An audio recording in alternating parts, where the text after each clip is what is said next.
Hey guys, what's up? Stark here, and I'm going to go over how I did these sort of animated looking fiery things from just using Pyro. I'm going to show the composite part, but I'm just going to do it in After Effects because I feel like it's the one thing everybody understands, no matter who's watching. So yeah. So let me just get started. All I'm doing is I just clicked standard fire because this is more of a sort of proof of concept type thing. All I'll say is that it depends on your fire, essentially. So I'm going to press play and I won't let you sit here and watch it. I'll just kind of wait till it gets to a good point. All right, here we go. So again, it's not a pyro tutorial. But I'll just, roughly go over things and point out what I did. Just for this one, because I'm doing it in orthographic view, my bound is just this sliver because I don't need the whole thing. What I would do and what I want to do in the future that would be neat is to just, I would have to do the whole sim, but then tie it to the camera frustum. And that way, no matter which way it moves, the part that's coming up, it'll just sort of slice through it. But I found with this, I just used a gas field VOP to move it instead of trying to mess with the forces. But to get the more like cool stringy look, I just turbulence basically. And again, this is just to not do wind or deal with it. So I'm just going to come out of here and I'm going to go into the fire, and this is where it is. And it's essentially already done. It's just reading from that, but I don't want to rebuild all of them. So that's why it's like that. So all I'm doing is using the volume slice. Okay. Just gonna hit P over here. And I'm using the visualize the grayscale and doing it on points. Let's change this guy to our heat and our heat. And curious about something. Okay, it doesn't matter. So essentially, because we're in orthographic view here, let me find it. All I'm doing is deleting these points that I deem that I don't need. So we'll just go in. We're going to do a simple wrangle. Okay. And this is what two things that control this. First of all, which is you could do the range to squeeze the contrast, which is what I did for the different layers. I'm not, even though I have in the render different, like here, I'll go over here actually. I'll go to where it's not scaled. So I have this one for I think this is just like the core fire, like the main fire. This is the inner core. And then there actually is smoke. You can't really see it. And this is the animation that at the beginning was on the right. This kind of gets covered up, so it's not that useful. So essentially all I do is just add some contrast to it and move the slice plane. So again, so we'll just go into here and we'll just do condition. So if CDR is less than channel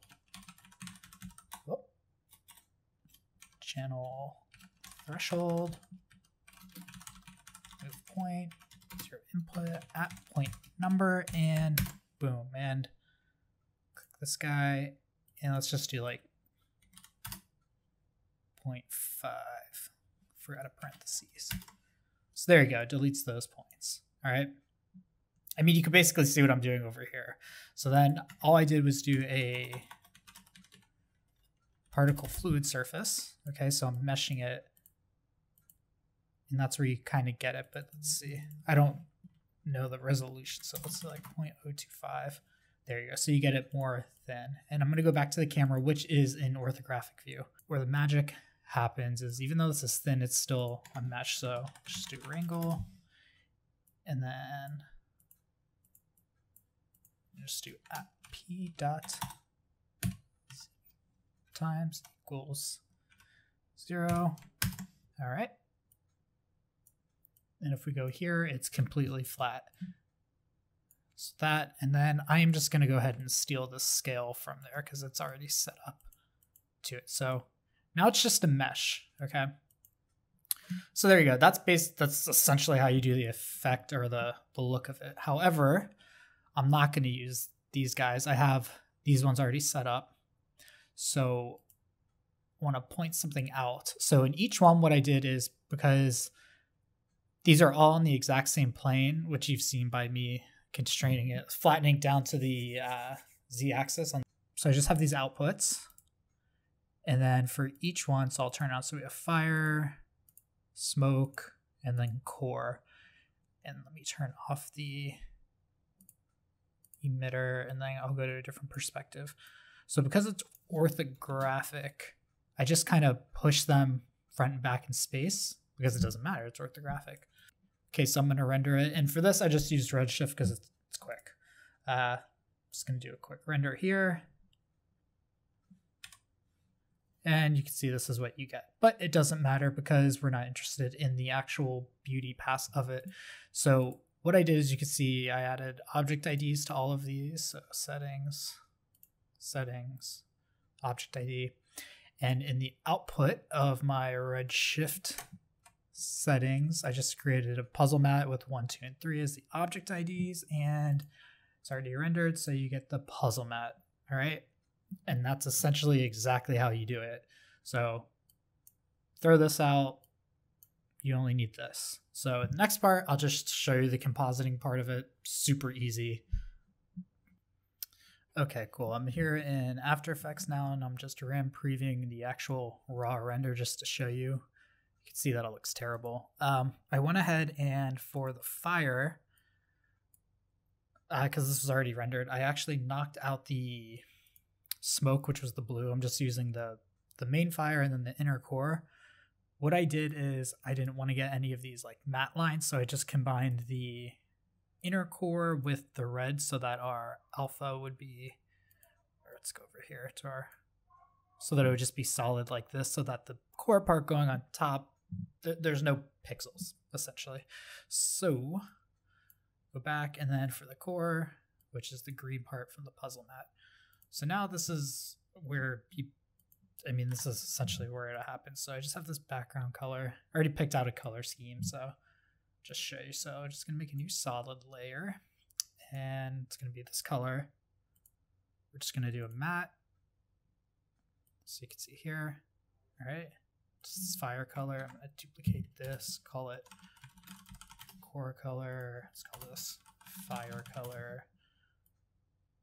So up in here, alpha matte, and that looks a little, too basic. So let's duplicate this one, layer new solid. Let's do white because I'm just gonna put this in multiply. All right, and layer styles, stroke. Let's change this color to first this there, black, alpha matte, and then let's move these to like 1, 2, 3, 4, 5, 1, 2, 3, 5, and we will copy the layer style. Yeah.